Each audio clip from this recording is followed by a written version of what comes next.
અમદાવાદની વીએસ હોસ્પિટલની clinical research કૌભાંડ મામલે સસ્પેન્ડ કરાયેલા ડોક્ટર્સે સણસણતો જવાબ આપ્યો છે।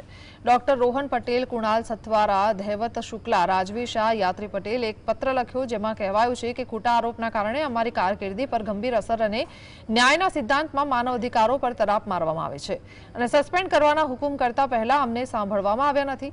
સસ્પેન્ડેડ ડોક્ટર્સે કહ્યું છે કે અમારી વીએસ હોસ્પિટલમાં પાછા ફરવાની કોઈ ઈચ્છા નથી। સાથે જ આ સમગ્ર પ્રક્રિયામાં તમામ નાણાકીય વ્યવહારો સુપ્રિન્ટેન્ડન્ટની મંજૂરીથી થયા છે અને નાણાકીય વ્યવહારો ઉપર પ્રિન્સિપલ ઇન્વેસ્ટિગેટરનો અંકુશ હોતો નથી। ટ્રાયલ માટે એથિક્સ કમિટી, સીટીઆરઆઈ અને ડીસીસીઆઈની પરવાનગી લીધા બાદ જ ટ્રાયલ કરાય છે। સમગ્ર પ્રક્રિયામાં વહીવટી કામગીરીને પોલિસી નક્કી કરવાની અમારી પાસે કોઈ સત્તા નથી। નાણાકીય વ્યવહારો માટે સુપ્રિન્ટેન્ડન્ટ અને ક્લિનિકલ ટ્રાયલના વડાની જાણ થયા બાદ જ સહી થાય છે। આ મામલે તપાસ કમિટીમાં કેટલાક સભ્યો હતા અને શું તપાસ કરવામાં આવી તેની માહિતી માંગવામાં આવી છે।